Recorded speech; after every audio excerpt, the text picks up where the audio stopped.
Hello friends, let's solve more questions. I know sometimes it really boring to continue your practice and solve the more questions, but trust me, the more you practice, the more muscle you are building, it will be very easy for you to face and crack the examination.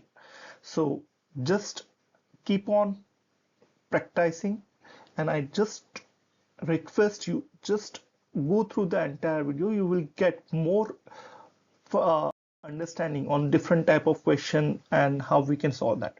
So let's focus on the question number 166. Which role should be the final point of escalation for a P3O which support all changes in an organization?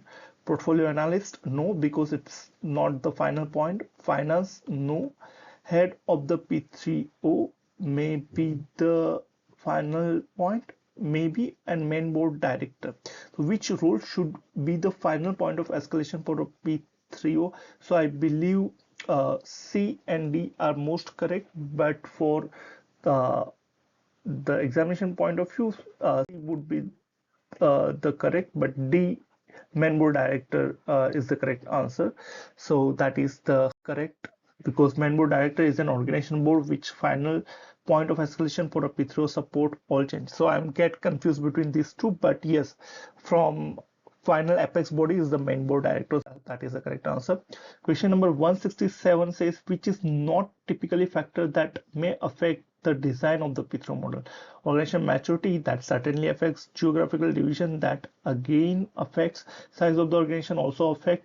Current challenges in the current culture, that again affect, but it's not that significantly. So not a typical factor that affect the design of the P3O. So all are correct, but most correct would be the D, because it's very less significantly affect the design. So that is the correct answer.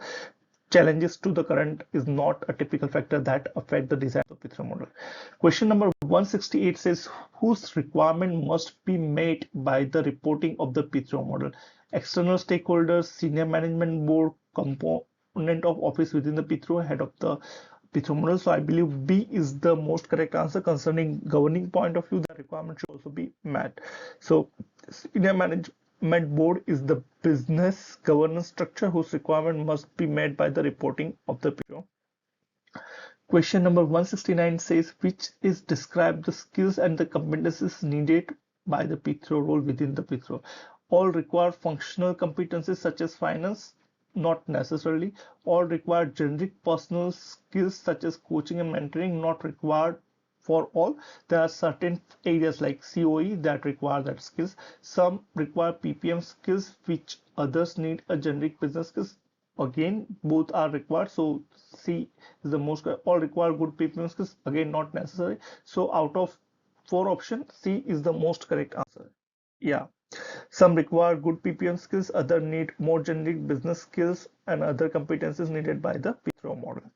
Question number 170 says, which does not describe how services are provided with the virtual P3O model? Option A says resources are in a single P3O office with a central corporation function. That can be possible. Resources use embedded consistent standards. Staff work across organization without physical structure to support them. Professional staff are embedded within the business team, which does not describe how services are provided with virtual P3O.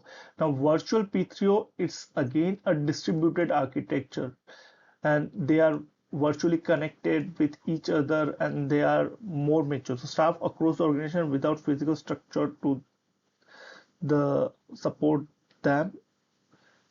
Resources in a single P3O office with a central corporate function. So that is not a virtual P3O. That is a centralized thing. That is the correct answer. Resources are in a single office within a central functions. Describe how services are provided with the virtual P3O model. Okay, thank you. Stay tuned and keep on listening to more question and answer, and let's crack the examination together. Thank you.